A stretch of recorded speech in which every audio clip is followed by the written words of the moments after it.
Good evening. Welcome to the West Side Story. I'm John Casey, your host. If you like what you see, please click the like button.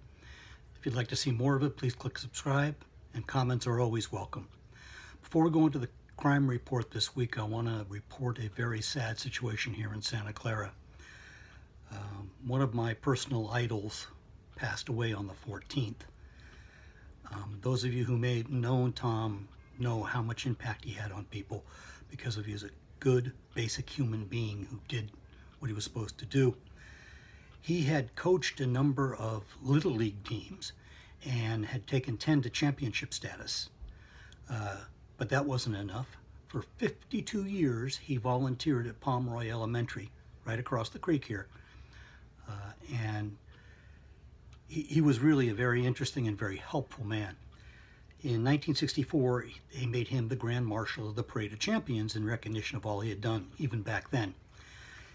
When I went to the last Parade of Champions, the one that Anna Vargas Smith and her team did so well on, they gave him his own car to ride in because he was a previous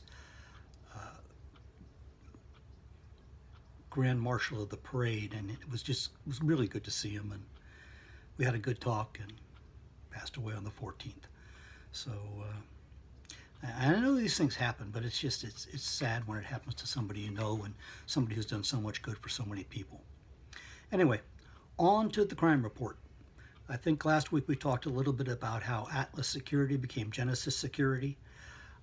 Robert Foster, who was the retired San Jose police sergeant who was running the show, was accused of money laundering about $18 million and about $1 million in insurance fraud. He's going to spend 3 years in the county jail. His wife was accused of the same things, but apparently was just following orders, so she only got a year. On the 14th at Warburton in Calabasas, about 5:30 in the evening, we had an arrest for paraphernalia possession. What that means is they wanted to bust him for drugs, but they couldn't, so they nailed him for the stuff he had that he could use drugs with. The 18th, at the intersection of Lawrence and DeSoto, we had a driving under the influence and driving without registration. Doubleheader there. On the 18th, we also had an indecent exposure incident at Petco here on the El Camino. I know it's technically across the street, but I think it needs to be reported on. Then on the 12th, we had exhibiting a deadly weapon charge over here on Pomeroy.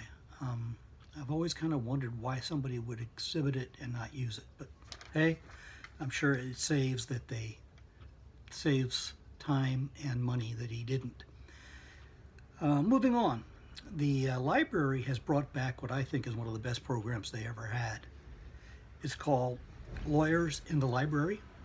And essentially, it's a way for a citizen to get a half-hour appointment with an attorney at no cost to talk about whatever legal issue you're having at the moment. As I'm sure you can guess, this is a very popular service, and you do have to make your appointment online in advance. Some days they'll only have 3 or 4, you can get right in. Other days they have many more. But it's a great service. Check out the library's webpage. It'd be good. Also, the library is running a couple of items in support of the Lunar New Year. And if you celebrate that holiday, you might want to go check them out also.